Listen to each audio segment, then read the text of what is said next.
spring, and this is frictional element.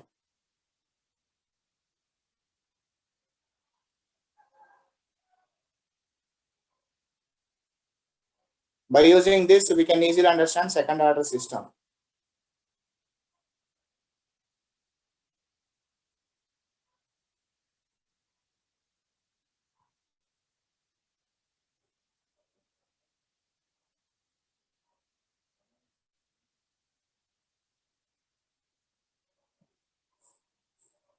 Second one is micro machined capacitive silicon accelerometer.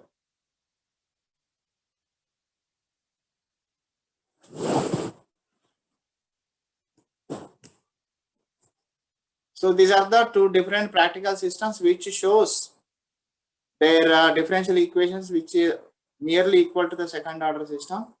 So we can understand the nature of the second order system by using this mass spring system and the micro machined capacitive system.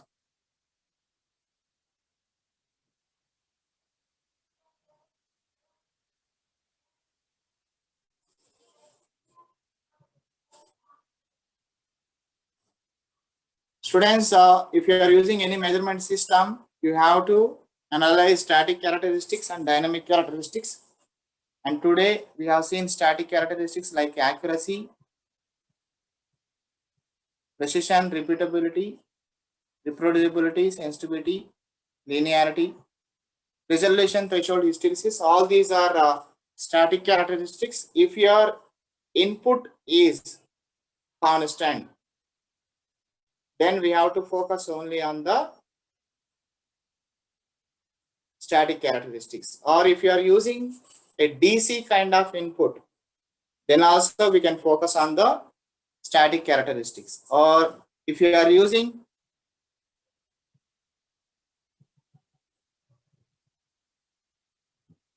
AC kind of input, if you are using AC kind of inputs, then we have to analyze dynamic characteristics of the systems. And next, errors, students, systematic errors and random errors. Systematic errors, we can define why that error is happening. Okay, if you are using a measurement system, we can define or we can rectify that systematic error. Most of the cases, measurement system internal components will get damaged, or they will lose sensitivity and they will lose linearity. So what we have to do, we have to replace those damaged components with the new components. Then that measurement system will give accurate values. So an error which can be detected and which can be rectified by humans, that is called systematic errors. And random errors, we don't know the reason for the random errors, but system will not give accurate values. Random errors are those that remain after eliminating cause of systematic errors. Even though we eliminated systematic errors, few measurement systems will not show accurate values and we cannot rectify them. So what we have to do, we have to make a number of readings and we have to take average and we have to consider standard deviation also. Okay, so by taking average only, we can minimize the random error value on the calculations of the measurement system. So these are the two different types of systems, two different types of errors, systematic errors and random errors. Systematic errors are the errors which can be detected and which can be rectified by observing or by analyzing the measurement system, by examining the measurement system. And random errors, these are the systems which are remain in the measurement system after eliminating the systematic errors. Static characteristics, dynamic characteristics, and different types of errors. Next, we have to focus on the different sensors, students. Practical sensors, temperature sensors. So first one is a bimetal temperature sensor. Here we have two different metals and both are joined by welding and both have different temperature expansion coefficients. There are two different metals and they are joined by welding and both have different temperature expansion coefficient. So if you place that bimetal in a temperature and if you keep on increasing temperature of that surroundings of the bimetal, they will bend in this form. They will bend in this form. If you are increasing temperature, they will bend in one direction.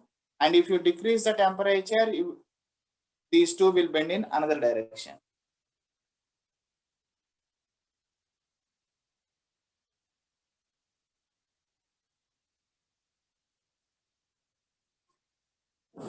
So here we have bimetals.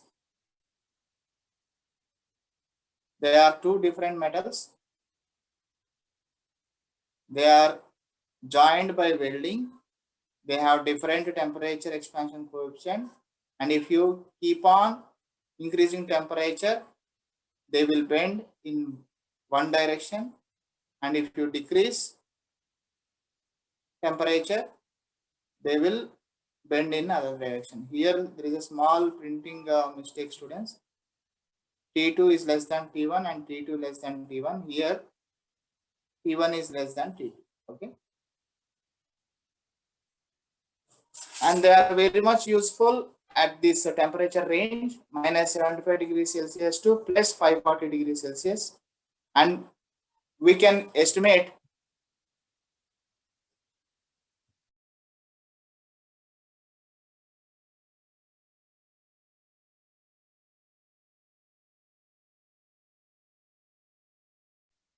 so students we can use this sensor in this temperature range, and if we arrange an electrical sensor to estimate this arc variation, we can directly get reading on the digital sensor. Okay, go through this slide, students, for 2 minutes. We'll go to the next sensor.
Next sensors, pressure sensors. Pressure measurement is very important in plants and in our laboratories. And pressure measurement in liquids or gases is common, particularly in process control and in electronic engine control. Blood pressure measurement. Blood pressure measurement is very common in hospitals. Depending on the blood pressure, doctors will treat patients. Differential pressure. What is differential pressure? If you have two different pressures acting on same surface in opposite directions,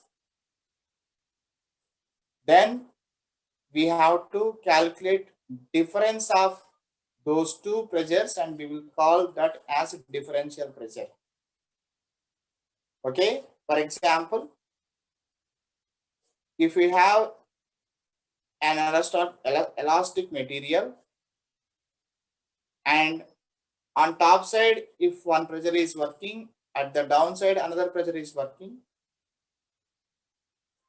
whichever is the highest pressure, then due to that pressure, plastic material or elastic material will expand in one direction. In that case, we have to estimate the differential pressure.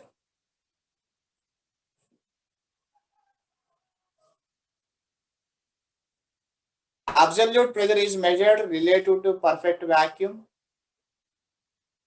To measure pressure, it is either compared with a known force or its effect on elastic element is measured. Sometimes we will compare unknown pressure with the known pressure to calculate that unknown pressure. Sometimes we compare unknown pressure with known pressure to compare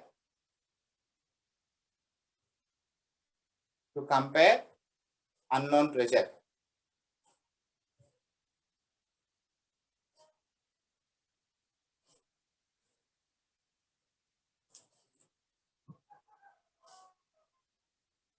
A liquid column manometer such as U-tube.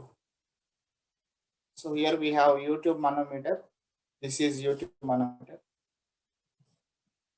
A liquid column manometer such as U-tube in figure A compares the pressure to be measured with the reference pressure and yields a difference of H of liquid level. So here we have U-tube manometer, students. In this U-tube manometer we have mercury. This is reference pressure, that is known pressure, and this is unknown pressure.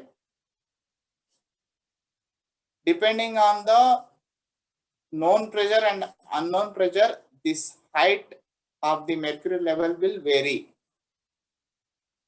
Depending on the height levels, we have to estimate the pressure.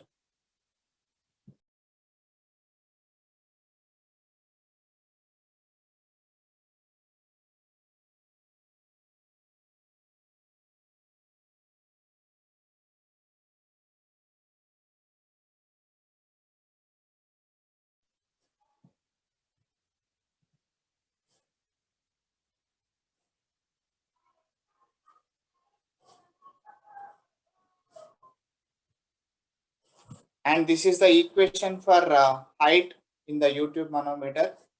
P minus P reference divided by rho G. P is the unknown pressure and P reference is the known pressure, where rho is the density of the liquid and G is the acceleration of gravity. A level sensor yields an electric output signal.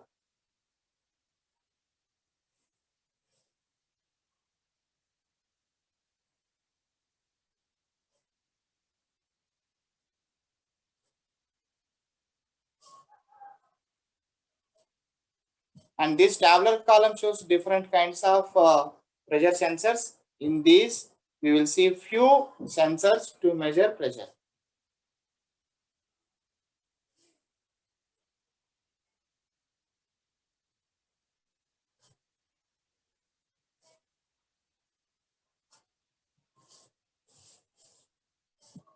Now we have seen YouTube manometer, and next one we will see Bourdon tube.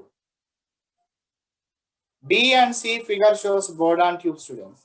B and C figure shows Bourdon tube. Here we have C-type Bourdon tube. One end is closed, another end is open to apply pressurized gas or pressurized fluid.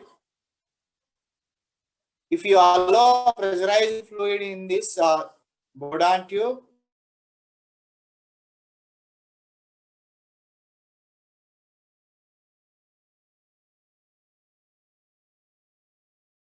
so when you apply high pressure, when you allow high pressure fluids in this tube will try to expand. So another end will move towards front during that expansion. Depending on the displacement, we can estimate the pressure. This is a C-type Bourdon tube. Bourdon tube is made up of some metals. And if you allow pressurized fluids, they will get expansion. They will try to expand. During that expansion, the second end, which is closed, will move towards front, and a small displacement we can measure because of the pressurized fluids. This displacement will give value of the pressure which we allowed into the tube. And here we have twisted Bourdon tube. If we allow pressurized gas, pressurized liquid, this Bourdon tube will try to release its twisted form. It will try to move, or it will try to expand. During that expansion, we will get a twist, and depending on that twist displacement, we can estimate the pressure. These two are tubes, students. One end is closed, another end is opened for allowing high pressurized gases or liquids. And this is C-type Bourdon tube.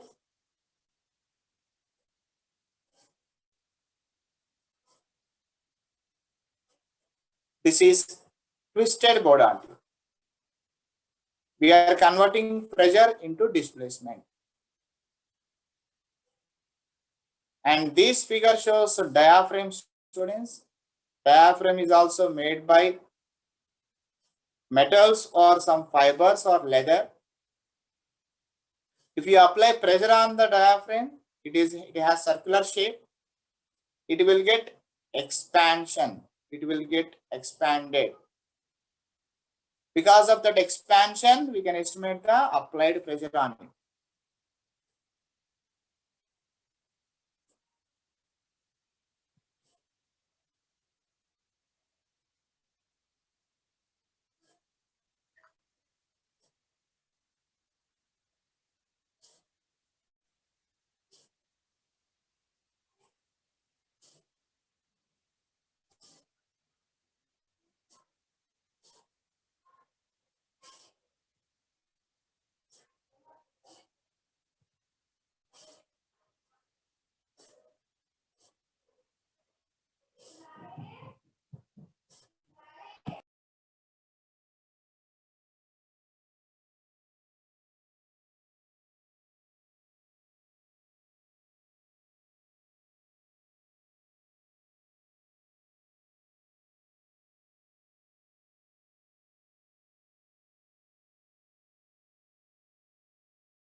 The deflection in diaphragm we can measure, and that deflection will give pressure reading, students.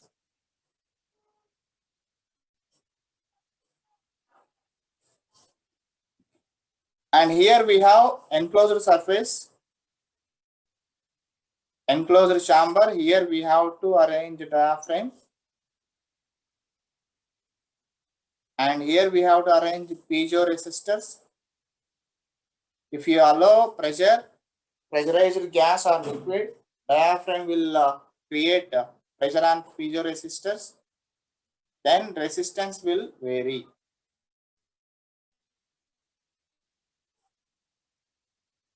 We have to allow pressurized gas or liquid in this chamber, then diaphragm will create pressure on the piezo resistors. Because of that, we will get resistance variation in the piezo resistors. And capsules and bellows.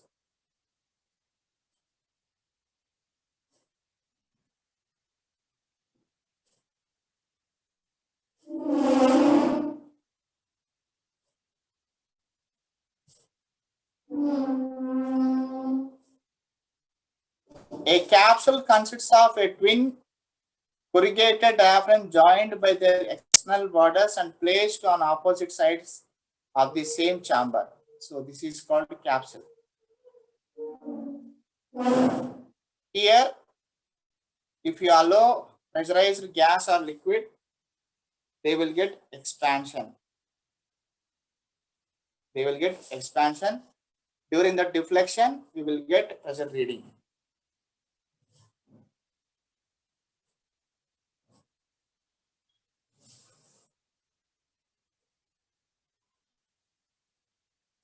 And here we have bellows. Bellows also made from diaphragms. Diaphragms will give expansion.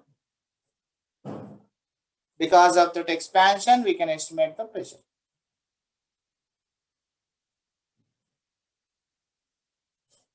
So these are the different types of pressure sensors, students. Go through the temperature sensors and the pressure sensors.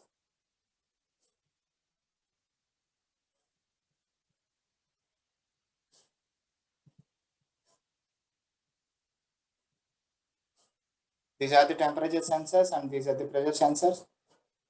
So go through the sensors for 5 minutes and we will discuss the topics which we have covered today.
Students, we have seen today static characteristics, dynamic characteristics, and different kinds of temperature sensors and different kinds of pressure sensors. In temperature sensor, we have seen bimetals. In temperature pressure sensor, we have seen manometer, Bourdon tube, diaphragms.